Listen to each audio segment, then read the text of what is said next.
gabi, Oriental Mindoro mula sa Buluwaga, Pambalitaan ng Tamaraw Vision Network. Ako po si Jake Viray at ito po ang TVNet Newsline. Ika-22 sa buwan ng Abril, taong 2026. At sa ulo ng ating mga balita. Singil sa kuryente para sa buwan ng Abril, tumaas. Mataas ang gasto sa produksyon dahilan ayon sa Ormeco. Transport survey ay sinagawa para sa mas maayos sa public transport system. At grupo ng mga kabataang entrepreneur na mahagin ng libreng gasolina. Ibigay ang maximum satisfaction ng pamilya at sa negosyo dahil tuloy-tuloy pa rin ang high-quality service mula sa una at pinagkakatiwalaan sa fast internet connection plus cable TV sa buong Mindoro, ang Tamaraw Vision Network. Serving to the max, sa TVNet kami. Una sa Mindoro, TVNet pa rin. For inquiries, magpunta na sa pinakamalapit na TVNet office sa inyong lugar.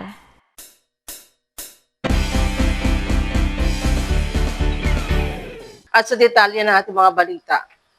Muling ilulunsad ang pamanalusod ng Kalapan ng MBS Sports Clinic at Music and Arts Workshop na magsisimula sa ika-2 ng Mayo. Layo nitong mabigyan ng produktibo at kapaki-pakinabang na gawain ng mga kabataan habang nasa panahon ng bakasyon. Muling ilulunsad ng pamanalusod ng Kalapan ng MBS Sports Clinic and Music and Arts Workshop na magsisimula sa ika-2 ng Mayo. Layo nitong mabigyan ng produktibo at kapaki-pakinabang na gawain ng mga kabataan habang nasa panahon ng bakasyon. Pinangunahan ng programa ni Calapan City Mayor Doy Leachon sa pamamagitan ng City Youth and Sports Development Department o CYSDD sa pamumuno ni Marvin Panahon. Kabilang sa maaaring salihan ng mga kabataan ng iba't ibang larangan ng palakasan at sining tulad ng basketball, volleyball, football, badminton, table tennis, wushu, taekwondo, swimming, gymnastics, chess, dance sport, pickleball, at basic graphic designing.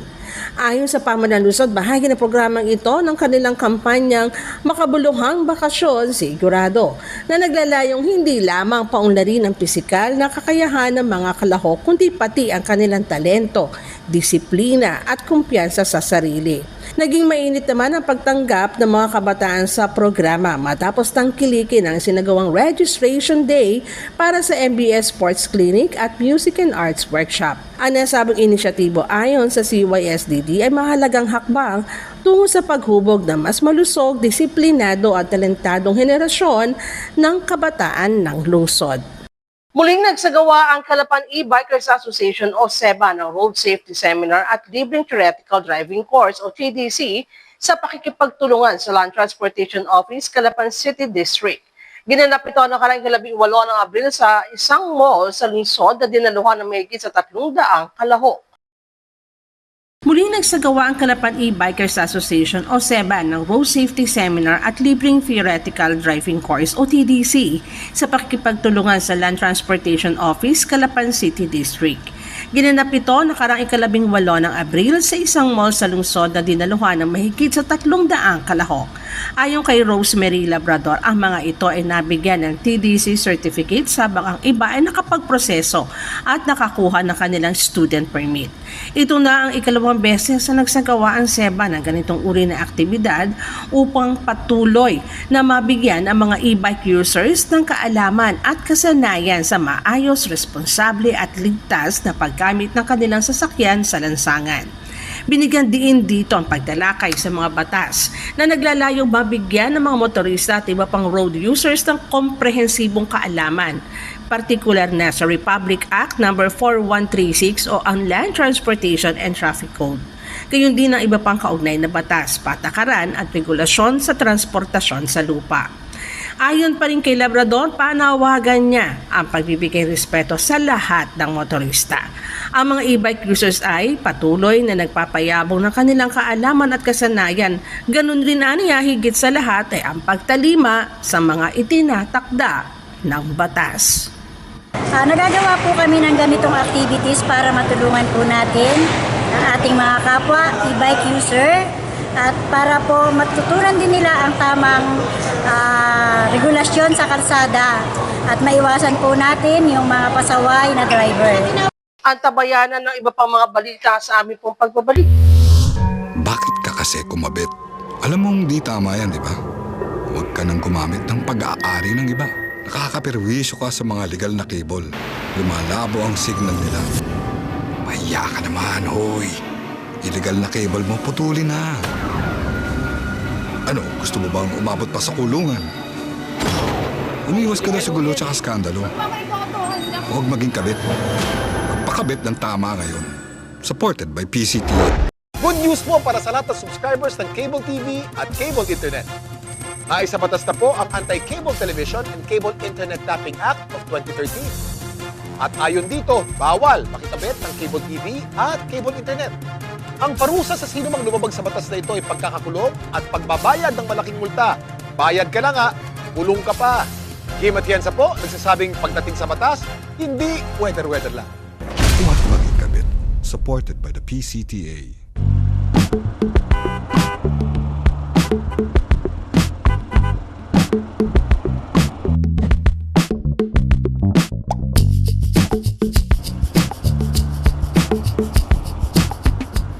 Ibigay ang maximum satisfaction ng pamilya at sa negosyo dahil tuloy-tuloy pa rin ang high-quality service mula sa una at pinagkakatiwalaan sa fast internet connection plus cable TV sa buong Mindoro, ang Tamaraw Vision Network. Serving to the max, sa TVNet kami. Una sa Mindoro, TVNet pa rin. For inquiries, magpunta na sa pinakamalapit na TVNet office sa inyong lugar.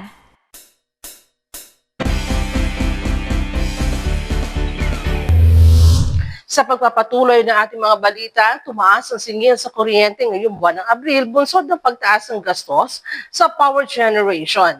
Ayon sa mga ulat, kabilang sa mga pangunahing dahilan ang pagmahal ng presyo ng krudo, partikular ng diesel at bunker fuel na ginagamit ng maraming independent power producers at emergency power producers. Tumaas ang singil sa kuryente ngayong buwan ng Abril, bunsod ng pagtaas ng gastos sa power generation.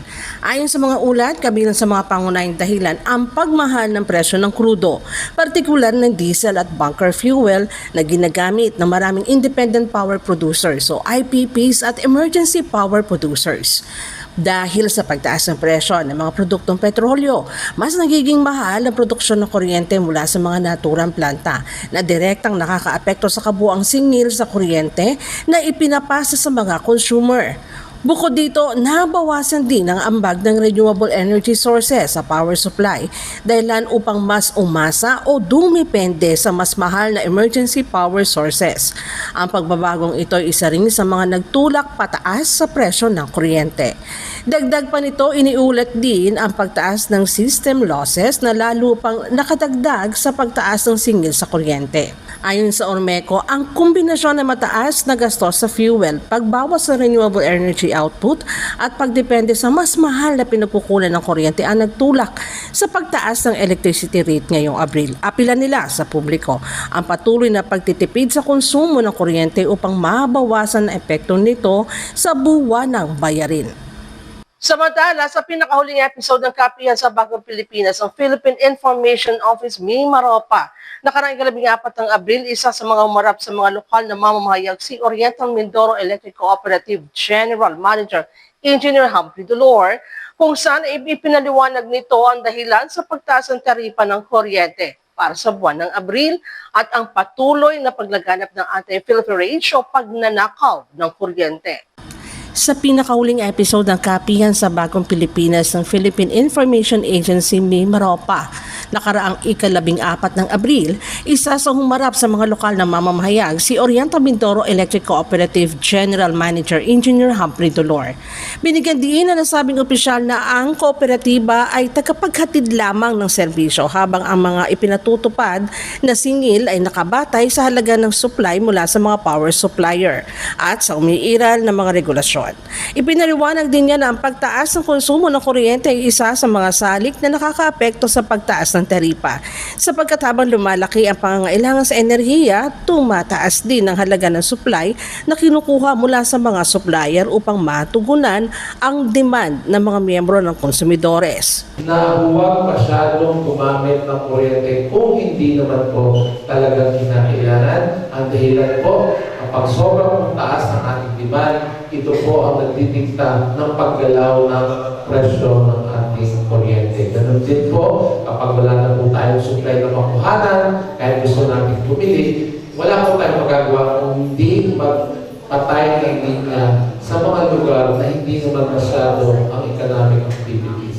Tinalakay rin ni GM Dolor ang patuloy na paglaganap ng anti-filferage o pagnanakaw ng kuryente na aniya may malaking epekto sa operasyon ng kooperatiba at sa kalidad ng serbisyong na ipagkakaloob sa mga lehitimong consumer. Aniya, ang mga illegal na koneksyon ay paglabag sa Republic Act No. 7832 o ang Anti-Electricity Electric Transmission Lines Materials Filferage Act of 1994. Sa kasulukuyan, may 5 nang naihaing kaso ang Ormeco habang mahigit 100 consumer ang nahuli sa paglabag. Dahil dito, muling pinaalalahanan ng pamunuan ng Ormeco ang publiko na makaisa sa kampanya laban sa pagnanakaw ng kuryente upang mapangalagaan ng maayos at matatag na daloy ng serbisyo para sa lahat ng mga consumer member owners. Ang gawin po, lalo na yung mga magnanakaw natin nakakasuhan and yung gumagawa ng maling gawain para mabulag at maloko nila yung mga consumer natin. May kaso na rin po sila. 5 ang final court at meron tayong around 100 na under the Committee of the Special Operation Task Group wherein kasi bago naman natin kasuhan, hindi po naman matik-court na agad eh. Merong settlement. Kapag babayaran nila ang kanilang obligasyon, penalty, at other charges, hindi naman natin sila kinakasuhan at ibinabalik natin ang servisyo ng kuryente. However, those who are defiant para comply ang batas ng anti-filferage law, doon po dumarating ang punto na magkakaroon tayo ng mga kasuhan at maraming tao ating kinakasuhan. Hinikayat din ni GM Dolor ang lahat na maging masinop at wais sa paggamit ng kuryente, lalo na sa panahong mataas ang pangangailangan sa enerhiya sa buong bansa. Ani ang responsableng paggamit ng kuryente ay mahalagang hakbang upang makatulong sa pagpapanatili ng sapat na supply at maiwasan ang labis na pagtaas sa konsumo. Magbabalik po ang TVNet Newsline makalipas lamang ang ilang paalala.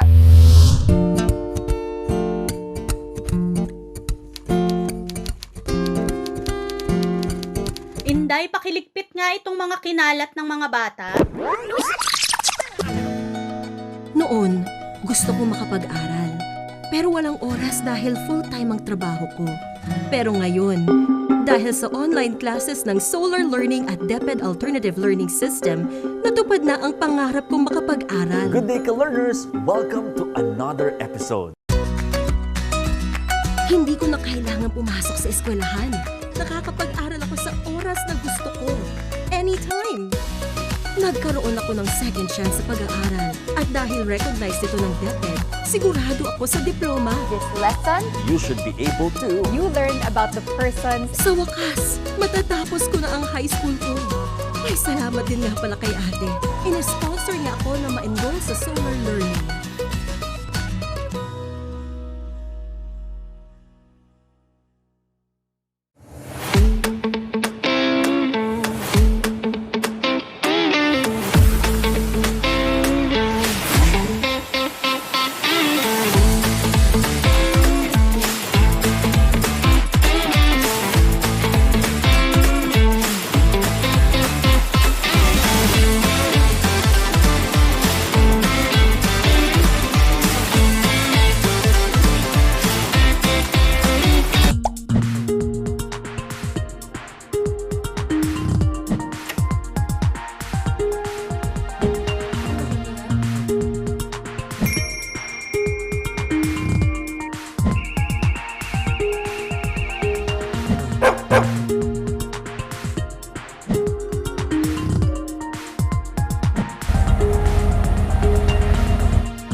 Bigay ang maximum satisfaction ng pamilya at sa negosyo dahil tuloy-tuloy pa rin ang high-quality service mula sa una at pinagkakatiwalaan sa fast internet connection plus cable TV sa buong Mindoro, ang Tamaraw Vision Network. Serving to the max, sa TVNet kami. Una sa Mindoro, TVNet pa rin. For inquiries, magpunta na sa pinakamalapit na TVNet office sa inyong lugar. Isinagawa ng pamahalaan lungsod ng Calapan sa pangunguna ng City Urban Planning and Development Department. Katuwang ang City Environment and Natural Resources Department, Public Safety Department at City Disaster Risk Reduction and Management Department ang Transport Survey. Mula Abril 14 hanggang 17 bilang bahagi ng paghahanda sa Local Public Transport Route Plan. Narito po ang report. Isinagawa ng pamahalaan lungsod ng Calapan sa pangunguna ng City Urban Planning and Development Department, katuwang ang City Environment and Natural Resources Department, Public Safety Department at City Disaster Risk Reduction and Management Department ang Transport Survey mula April 14 hanggang 17 bilang bahagi ng paghahanda sa Local Public Transport Route Plan. Ginawa ang survey sa mga oras sa dagsa ang mga biyahero alas 6 hanggang alas 8 ng umaga, alas 11 ng tanghali hanggang alauna ng hapon at alas 4 hanggang alas 6 ng hapon. Saklaw nito ang pagbibilang ng dami ng mga sasakyan at pasahero sa iba't ibang ruta sa lungsod. Ayon sa grupo, magsisilbing batayan ang nakalap na datos upang makabuo ng mas epesyente at angkop na plano para sa pampublikong transportasyon. Layunin nitong mapabuti ang daloy ng trapiko, mabawasan ang pagsisikip sa kalsada at matugunan ng aktwal na pangangailangan ng mga commuter. Ang LPTRP ay isang programa na inihahanda ng pamahalaan upang matukoy at maisaayos sa mga ruta ng pampublikong sasakyan tulad ng jeepney, bus, tricycle at iba pang public utility vehicles. Sa pamamagitan nito, inaasahang maiaangkop ang mga ruta sa dami ng pasahero. Mababawasan na ang pagsasapawan ng biyahe at mapapahusay ang accessibility sa iba't ibang lugar. Batay sa plano, sa resulta ng survey at traffic studies na sumusukat sa bilang ng sasakyan at pasahero sa oras sa kasagsagan ng biyahe, mula rito matutukoy kung aling mga ruta ang epektibo, nangangailangan ng pagbabago o dapat dagdagan. Sa kabuuan, inaasahang magsisilbing gabay ang LPTRP sa pagtataguyod ng isang ligtas, maayos at sustainableng sistema ng pampublikong transportasyon na kapaki-pakinabang para sa parehong operator at pasahero at tumutugon sa mga itinakdang pamatayan ng pamahalaang nasyonal hinggil sa modernisasyon at route rationalization. Sa kinakaharap na pang-ekonomiyang krisis sa buong bansa dulot ng sigalot sa Middle East na nagbunsod ng pagsilit ng presyo ng produktong petrolyo, di may kakaila na ang epekto nito sa mamamayan, lalo na sa sektor ng transportasyon. Dito muling binuhay ng mga kabataang entrepreneur ang diwa ng bayanihan sa pamamagitan ng pamamahagi ng free gasoline vouchers. Sa kinaharap na pang-ekonomiyang krisis sa buong bansa na dulot ng sigalot sa Middle East na nagbunsod ng pagsirit sa presyo ng produktong petrolyo, di maikakailang epekto nito sa mamamayan lalo na sa sektor ng transportasyon. At sa mga panahong ito, muling nabubuhay ang diwa ng bayanihan sa mga Pilipino. Una na nagsagawa ng community pantry ang ilang grupo ng kabataan sa mga nakalipas na linggo at ngayon, grupo naman ng mga kabataang entrepreneur ang nagkasa ng tulong para sa mga tricycle driver at delivery riders. 18 ng Abril na mahagi ang nasabing grupo ng gasoline voucher sa mga napiling benepisyaryo sa pakikipagtulungan sa isang gasoline station sa lungsod. Kwento pa ni Madge, nagsimula lamang ang ideya sa kanilang magkakaibigan na orihinal ay mamamahagi lamang sana ng 20 gasoline vouchers. Subalit, dahil sa maraming positibong pagtugon ang natanggap nila mula sa social media, may ilang pang mga individual ang nagpaabot ng kanilang tulong. Kaya naman mula sa 20 Umabot ito sa 102 vouchers. 76 ang naipamahagi, habang ang natitira ay kanilang ipapamahagi sa posibleng ikalawang bahagi ng pamimigay ng tulong. Pasasalamat naman ay pinaabot ng mga nabiyayaan ng libreng gasolina. Malaking tulong nila ito upang maitawid nila ang kanilang pasada na siya namang nilang pinagkukunan ng pang-araw-araw na pangtustos para sa kanilang pamilya. Po ay initially nagsimula po siya na parang yung sa group lang po talaga namin, 20 lang po sana talaga yung mabibigyan namin. Ngayon nung nag-post po kami sa Facebook, may mga tao po na nag-PM, nag-message na dagdagan nyo ng ganitong amount at willing kaming magbigay. So umabot po tayo ng 102 vouchers na ipinamigay po kanina. Pero 96 pa lang po yung so far ay pinamigay po namin. So may natitira pa pong 6 na kung sakasakali po ay sa second batch, kung papalarin po at meron pa po mga tao na gusto pong magbigay ng tulong, ay open po kami na makipag-collaborate po ulit para matulungan po natin yung ating mga delivery riders kasama po yung ating mga tricycle drivers. So bakit po sila yung napili namin? Alam naman po natin ngayon na meron po tayong krisis na kinaharap sa langis. So yun po yung kumbaga ay pagbabalik namin ng tulong dun sa mga tao naman po na sumusuporta dun sa aming business. So yun po, maraming salamat po dun sa mga nakiisa at salamat po dun sa mga tricycle drivers, sa mga riders na kahit medyo nainitan po ay willing na nag-antay po doon at nakiisa para po matapos namin ng mas maaga yung aming activity kanina. Sa ating public service, muling ibinabalik ang inaabangang diskwento extravaganza Wave 1 sa New City Central, Barangay Camilme, Calapan City sa May 1 at 2, 2026 mula alas 7 ng umaga hanggang alas 7 ng gabi. Inaanyayahan ang publiko na makilahok sa naturang kaganapan na tampok ang malalaking diskwento, food sampling at iba pang uri ng entertainment. Ayon sa City Mart Supermarket, layunin ng programa na magbigay ng dagdag na tipid at kasiyahan sa kanilang mga mamimili. Hinihikayat ang lahat na samantalahin ang mga alok at maging bahagi ng 2 araw na selebrasyon ng pamimili. Peace Mart, Shop at City Mart.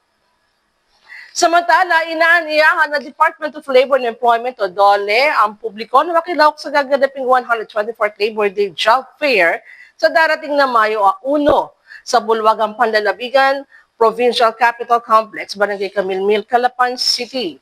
Layunin na ito ng aktibidad na mabigyan na agad ng oportunidad sa trabaho ang mga naghahanap ng hanap buhay sa lalawigan at mga karating lugar bilang bahagi ng pagdiriwang ng araw ng paggawa.